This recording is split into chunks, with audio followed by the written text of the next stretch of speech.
Meeting is being recorded. Oh, that was cool.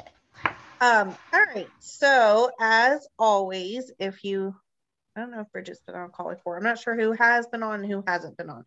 But our consultants calls, we definitely like to make sure that it's just not someone talking to you guys. We try to get you to interact, answer questions, tell us where you are, because open communication and people working together is what Cincy's about, not just us telling you exactly what you need to do, because there's no wrong or right way to do anything. So that being said, we wanted to kind of revolve tonight's topic around sponsoring, just because the month that we're in, we are a lot of people thinking about sponsoring with the $25 join special. This is one of those months where you have a huge opportunity to grow your team. It is the same opportunity that you have every single month. But what makes this month different is the fact that you have a little bit more comfortability in being able to say, since he has this special, it lets you be able to have that moment where you can say, oh, I can throw that out there really quick. Even though we have a host kit that you could offer for $0 every single month, sometimes it helps us overcome that fear and asking when we have Cincy giving us something like this joint special. So that being said, which I know some people have their cameras off. If you have your camera off, maybe just hold down your space bar and unmute yourself, because I just learned that. But who on here has a team member already? Raise your hand if you do, or say I do. I do. Okay, so almost everybody on here so far. Okay, who this month has offered a $25 special to someone? Okay, almost everybody on here. Great. Okay, what has been your accomplishment that you've had this month, and what has been your fear with asking this month? Is there anybody that's willing to share? Fear about asking? Yeah, have you run into any fears of asking, or have you had like where I was like, okay, I've felt way more confident in asking this month. I've asked way more than just one person. And this is what you have to hold it down all the way. Say it again. I didn't hear you. I said, and this is what I said, ... Okay, yes. To finish your question, yes. Anybody willing to share? Okay, so I have asked several people this month, and it has felt, oh, you didn't catch the whole question. Sorry, Amber. All right, so the question was, did you run into any fears in asking people to join this month with the $25 special? Or did you have like an accomplishment, like it was something that went well for you, and what did you say if it did go well for you? Okay, so while we're waiting on y'all to think about it. So I did vendor events the first of this month. So in my follow-up with the people that were at the vendor event, I said, thank you for stopping by my booth. I would love for you to join my VIP group. By the way, just throwing this out there, do you know of anybody that would be interested in a $25 join special we have for March only? Made it super casual, super easy, didn't overthink it, didn't think that they were going to hate me because I, threw out that special to them.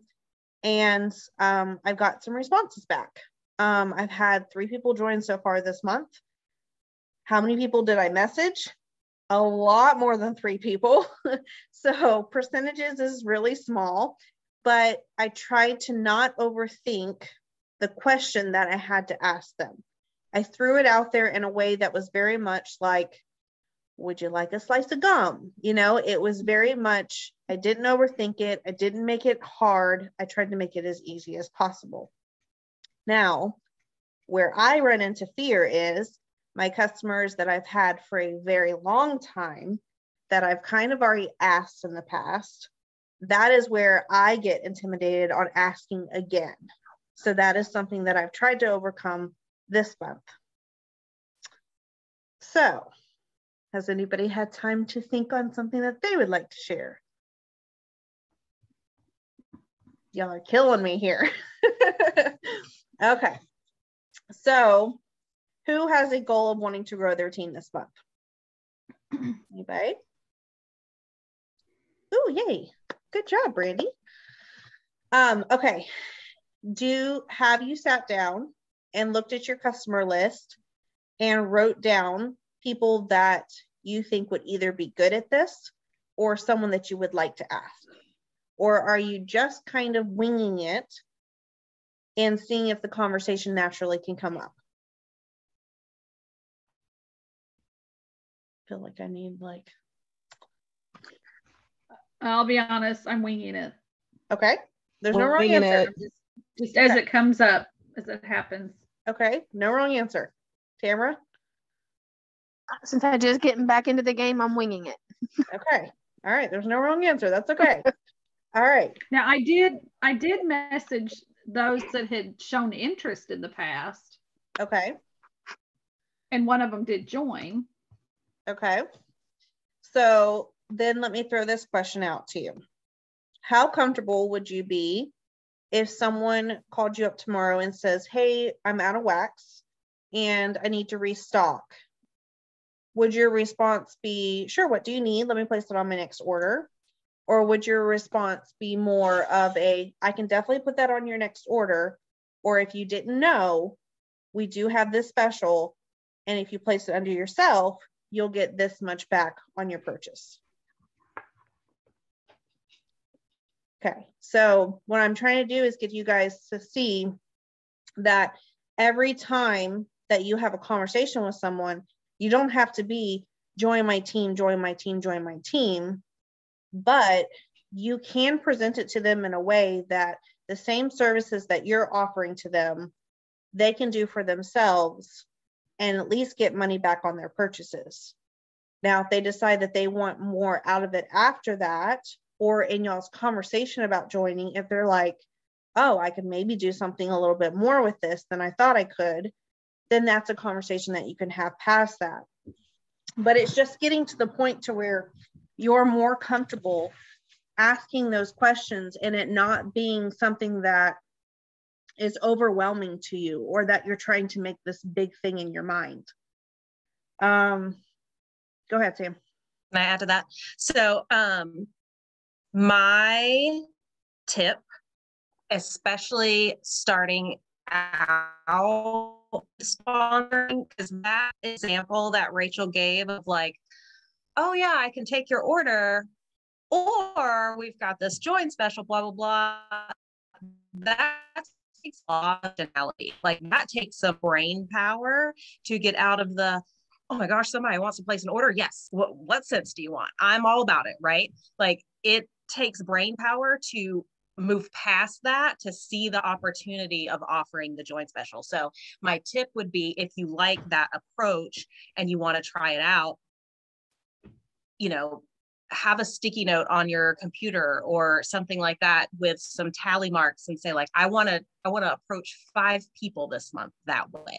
Right. And then every time you do it, mark it off on your sticky note or something where it's in your face. And it's like, what are these five little tally marks for? Oh yeah. Let me ask this person that just messaged me. Right. So if you like that idea, definitely have some kind of like plan or something small, like nothing overwhelming that you can have in front of your face to help you flip that switch whenever that scenario actually happens.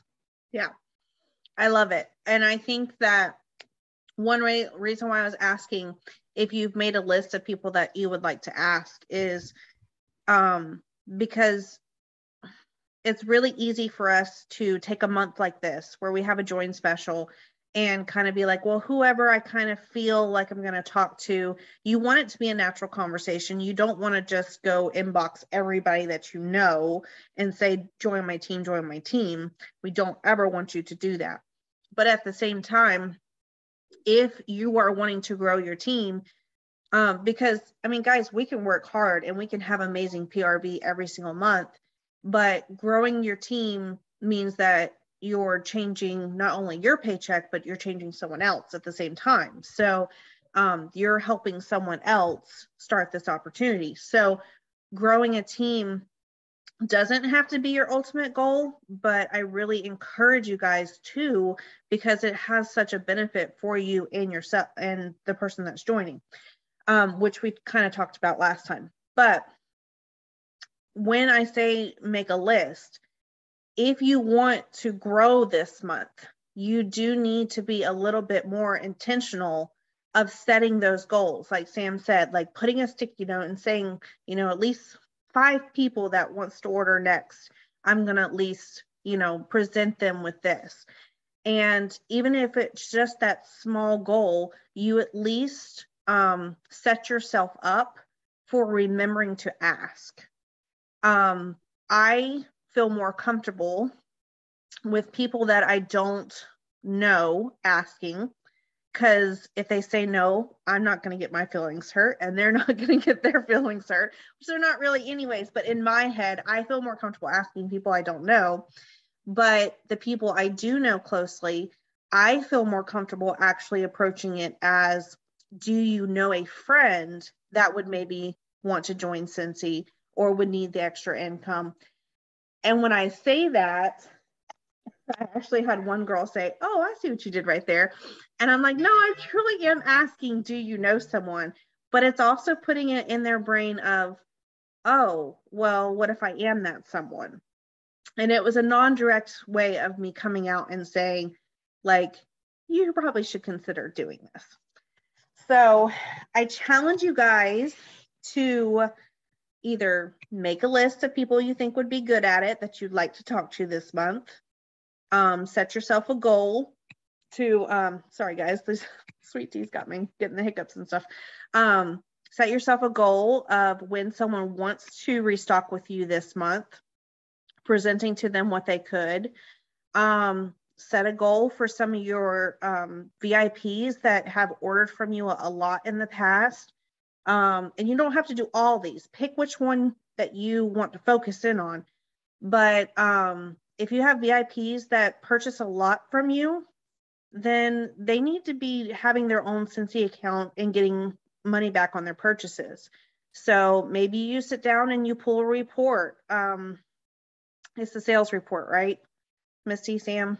I think you can pull the sales report and be able to see how much someone's spent with you in the past couple months, and then just message them and be like, hey, you've spent this much money with me. If you do your own Cincy, you would have made this. Have you ever considered doing it? Try to not get boxed in with, nobody has said yes to me. I haven't been able to grow a team yet. I've been doing it this long and no one has said yes yet. You just haven't found either the right timing for someone, the right approach to talking to that someone, the confidence in yourself. There are a lot of reasons why things just don't line up to where you've added a team member yet.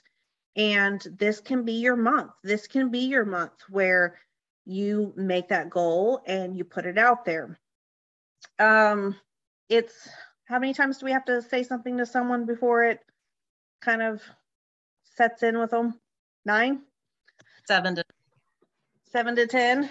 So if there's someone out there that has seen you post, I have seen Tamra and Amber and I think Pearly. I don't follow all you guys, so if you've done it, congratulations. But they have made it a goal this month to not just post the join special one time. They have been posting it almost every day in some form or fashion and calling it to people's attention. And that's why I said it on our team page. I was like, if you've done that, congratulations, because if I'm noticing it, and I don't follow a whole lot of Scentsy people anymore, but if I'm noticing it, then your customers definitely are noticing it. And if they're reoccurring seeing that, it's in their brain, oh, I could do this.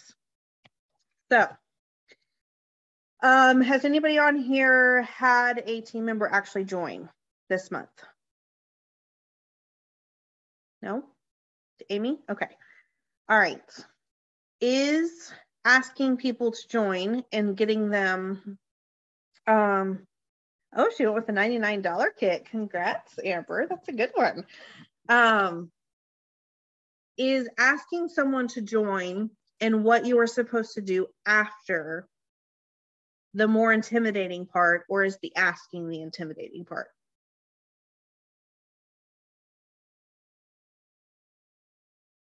Bridget, hold down your space bar. I'm going to have to say after. After? For me. I don't know what to do after. Okay. I had the chat up. That's why it wasn't working. I was space barring the chat. Okay. I was saying you could put it in the chat which is more intimidating if you find your unmute button. Yeah, for sure. Okay, asking. Tamara says asking. Okay. I think asking. Asking is more intimidating. Okay. So hopefully some of the tips I gave before will help with the asking part. The after part really comes down to what kind of leader really that you want to be, and figuring out what that person wants. I think that also what your lifestyle is like, if you work full-time or if you do Scentsy full-time, that if you work full-time, you're not doing Scentsy full-time, but setting a system in place kind of how you want to help someone get up and get started is kind of really important. And when I say system, it can be you just jotting down that you want to message on the first day this certain thing in a notebook. Like, it doesn't have to be this typed up system that you go by. We have in the team pages, I know we have some new sponsor checklists. On the workstation, there is new sponsor checklists. There are checklists out there to help aid you. And there's also checklists for your new consultants. There's a lot of back and forth on how much to handhold, and if you do their launch party, and if you don't do their launch party. And I'm not going to say that there's one right way or one wrong way to do it. I know all three of us do things a little bit different. And I think the answer to it is it's really based off of the person that joins you. Because the first real question that you should be asking them is, what do they want from their Scentsy thing?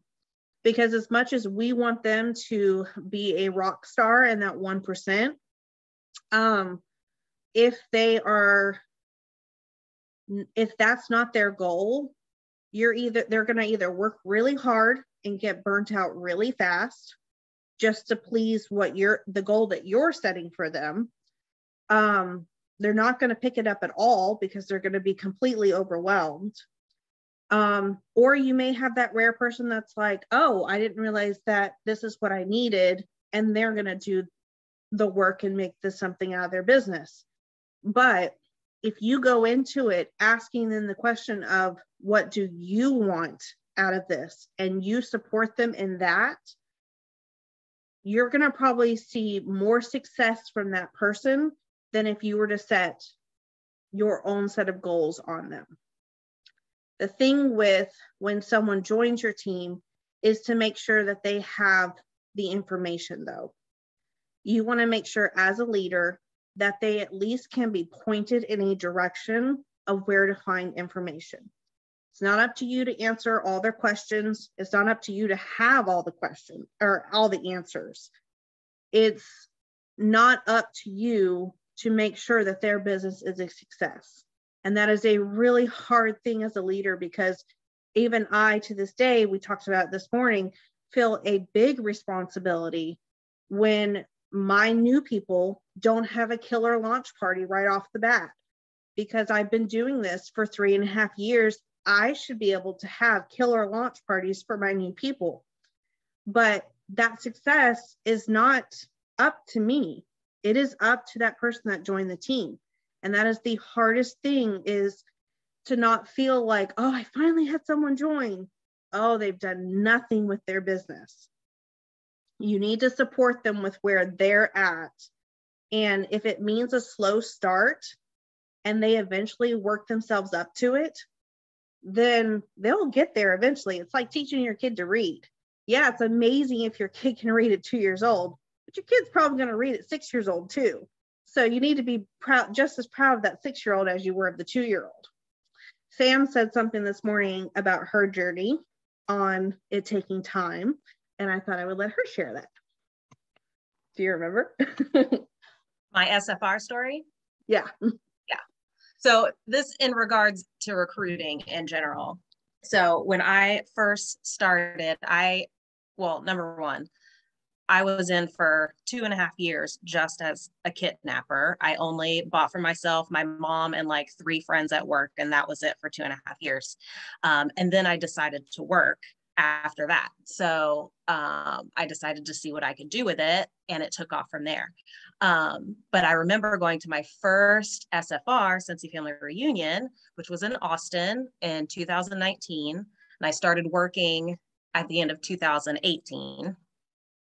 And my whole plan was to learn about recruiting. Like, I wanted to take all of the classes that they offered about recruiting. I wanted to talk to all the people about recruiting and sponsoring and growing a team.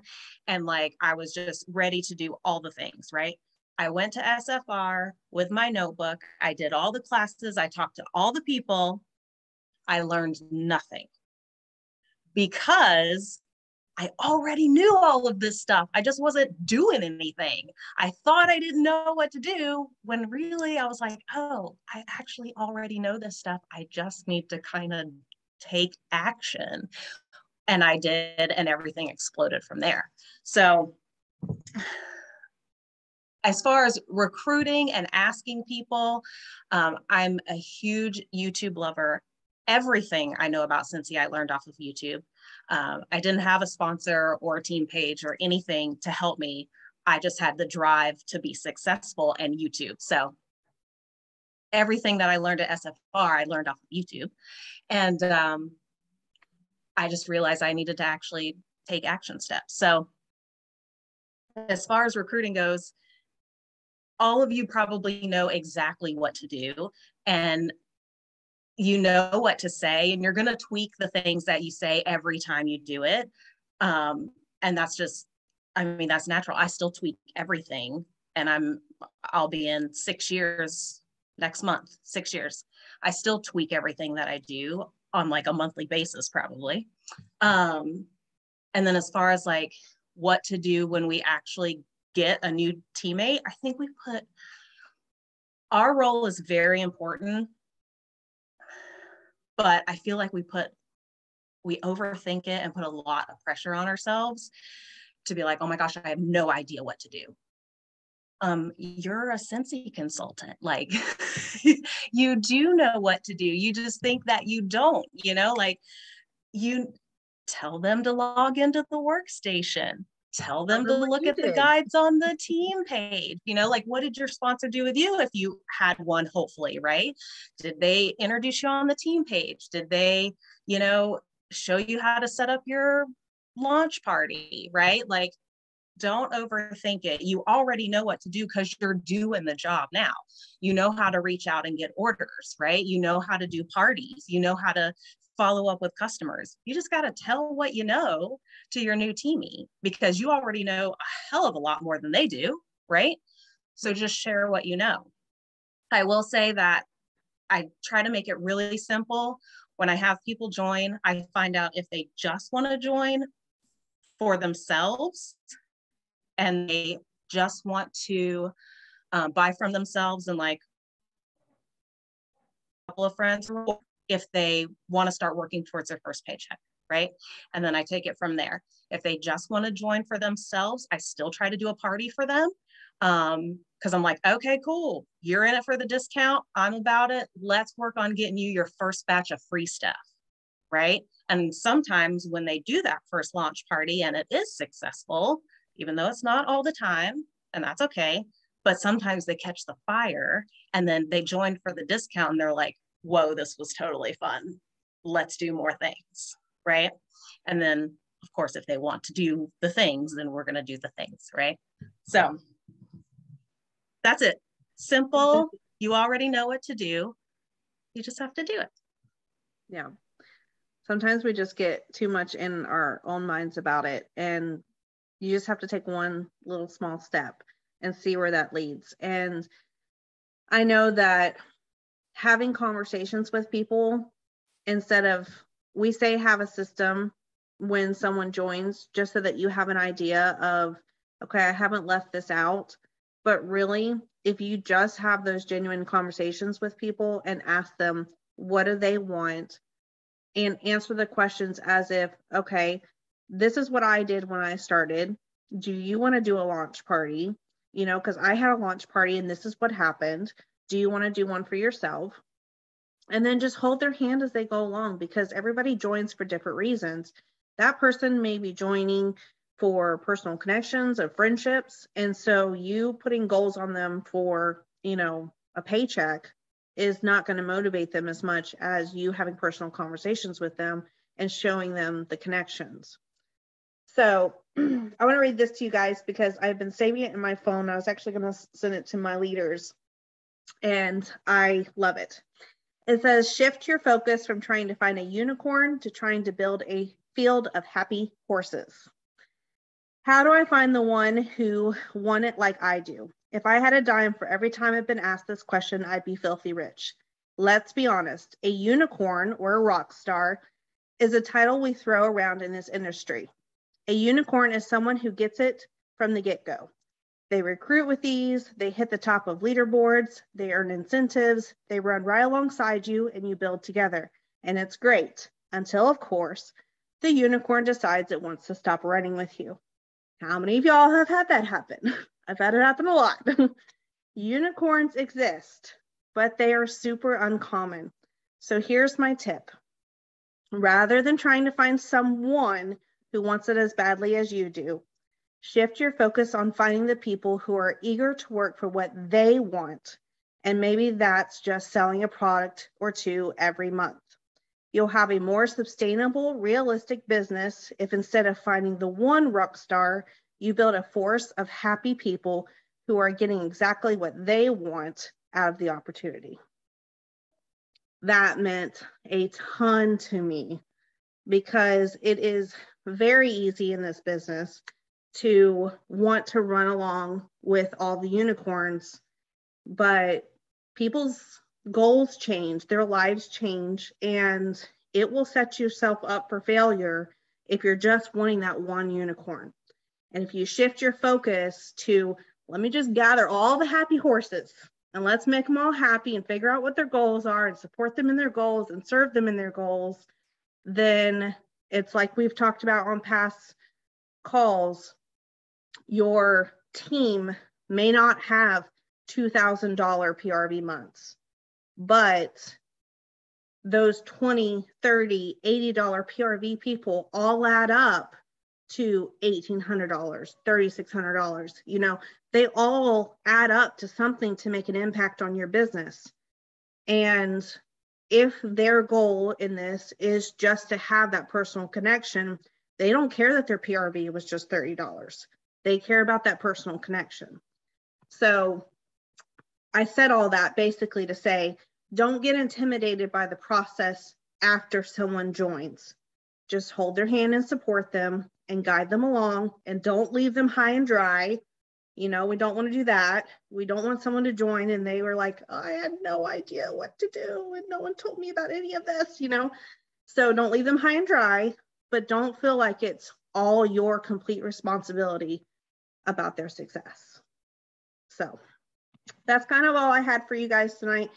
I hope that you will take the next day or two to set some sort of sponsoring goal for yourself. And when I say that, I don't mean just I'm going to go sponsor 5 people this month.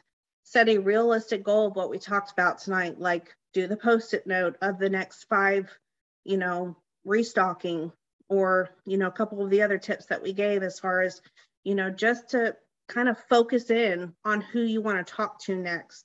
And if it means that you talk to a bunch of people this month and gather a few happy horses, then your business will have a really big impact. Does anybody have questions, or are you facing anything this month that, like, even in your business not sponsoring, that you want to ask a question about, or, you know, kind of talk over and we can help work through for you guys? It's totally okay if you don't, but if you have something, we're here for it. Do you guys on sponsoring, do you guys already have people, names in your head of people that you think you want to ask this month? Okay, good.